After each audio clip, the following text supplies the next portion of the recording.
La la la la. Teacher Bunny.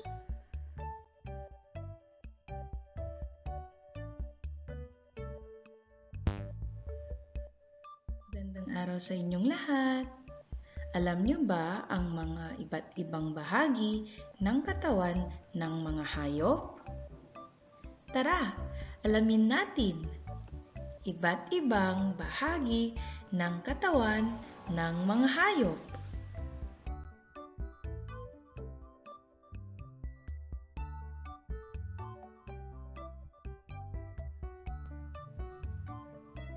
May mga hayop na may paa.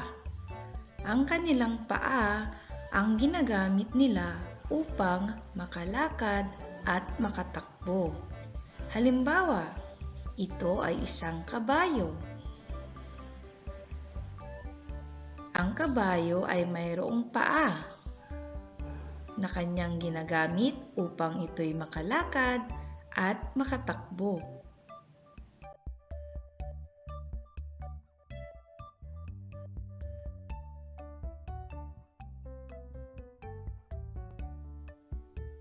Ang manok ay mayroon ding mga paa at ginagamit nila ito upang makalakad at makatakbo.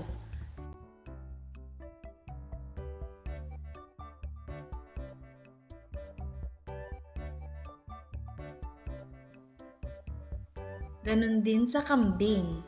Meron itong 4 na paa na ginagamit upang makalakad at makatakbo.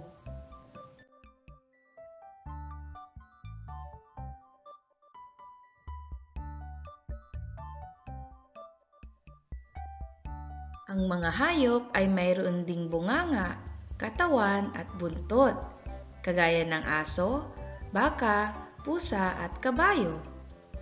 Ito ay isang aso. Ito ang kanyang mga paa, bunganga, katawan, at buntot ng aso.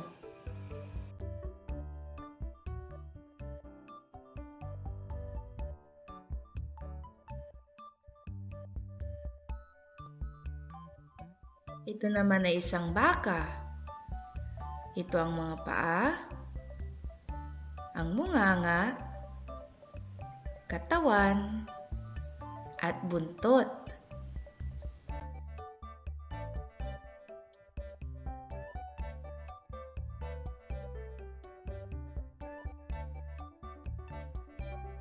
Ito ay isang pusa. Ito ang kanyang mga paa. Ito ang bunganga ng pusa. Ito ang katawan. At ito ang buntot.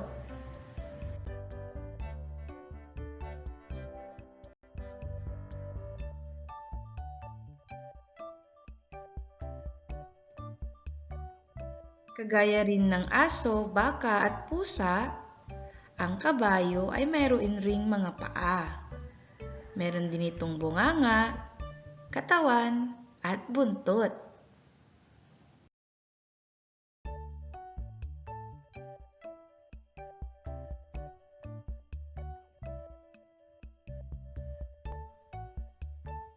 Ang ibang mga hayop ay may mga pakpak, ngunit hindi mataas ang kanilang lipad. Halimbawa, manok. Ito ang pakpak ng manok. Ngunit hindi ito nakakalipad ng mataas. Pato. Ito ang pakpak ng pato. Tandang. Ito ang pakpak ng tandang.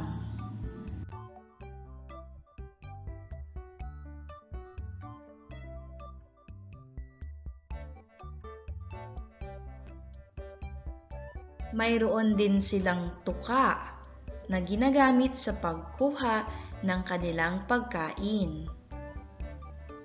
Ito ang tuka ng manok.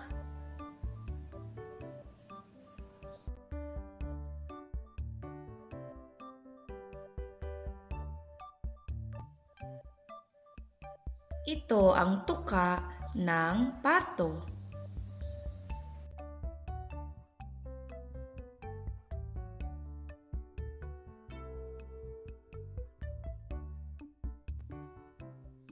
Ito naman ang tuka ng isang tandang.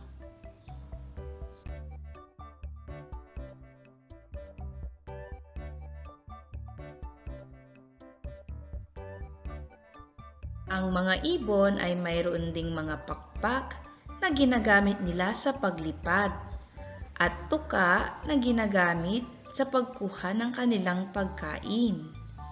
Halimbawa ay maya. Ito ang pakpak ng maya. Ginagamit nila ito sa kanilang paglipad. Ito ang tuka ng maya. Ginagamit ito sa kanilang pagkuha ng pagkain.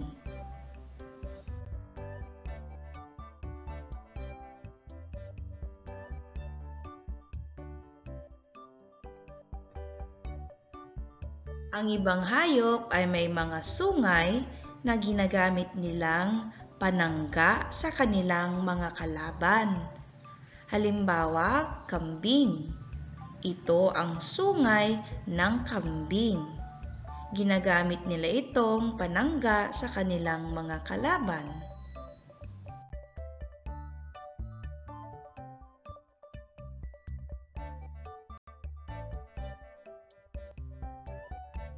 Ito ay isang kalabaw. Ito ang sungay ng kalabaw.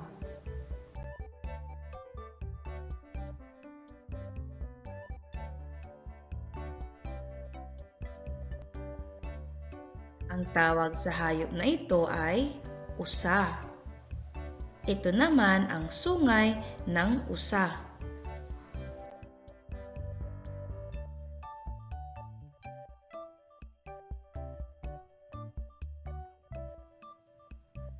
Ang isda ay mayroong palikpik at buntot na ginagamit nila sa kanilang paglangoy. Halimbawa, ito ay isda na bangus. Ito ang mga palikpik ng bangus. Ito naman ang buntot ng bangus.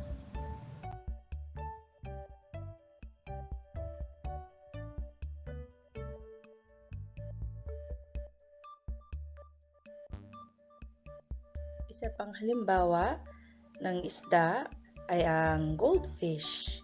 Ito ay mayroong mga palikpik at buntot na ginagamit sa kanilang paglangoy.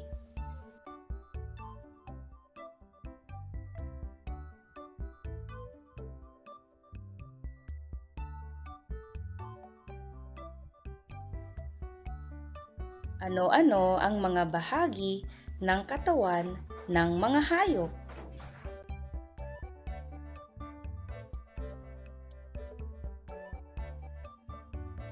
Ituro ninyo kung nasaan ang bahagi ng katawan ng hayop na aking babanggitin. Ito ay isang pusa. Nasaan ang bunganga ng pusa?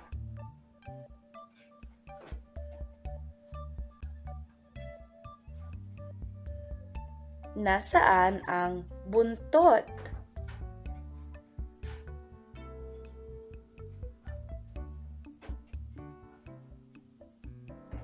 Nasaan naman ang paa ng pusa?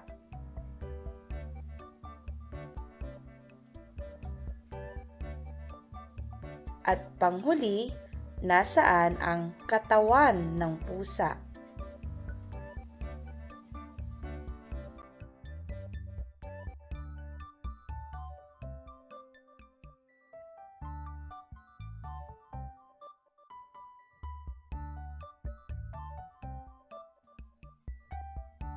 Ito ay isang kalabaw.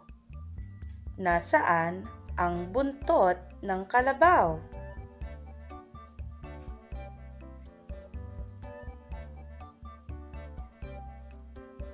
Ituro ninyo kung nasaan ang sungay.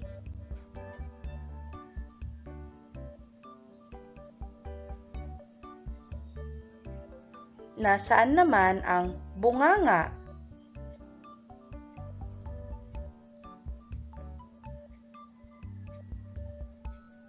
At panghuli, nasaan ang paa?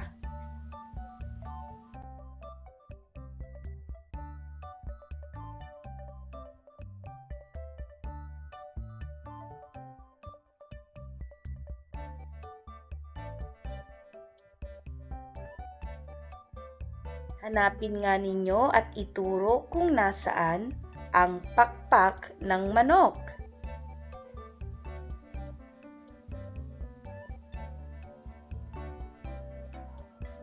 Nasaan naman ang paa?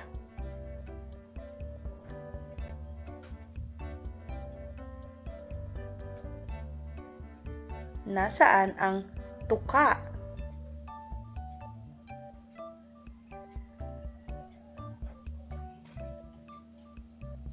At panghuli, nasaan ang katawan ng manok?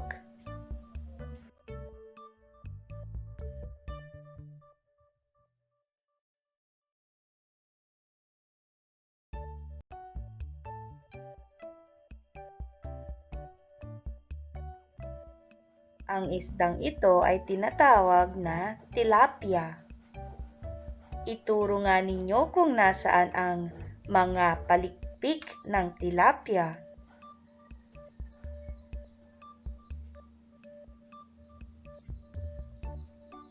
Nasaan naman ang buntot?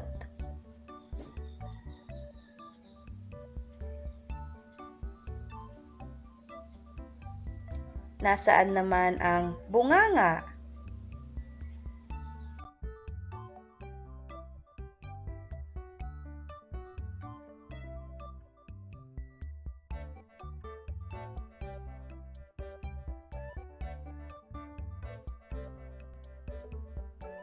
Maraming salamat sa panonood!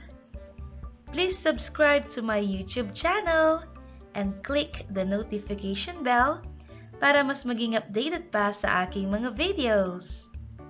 This is Teacher Bunny. Thank you for watching. Goodbye!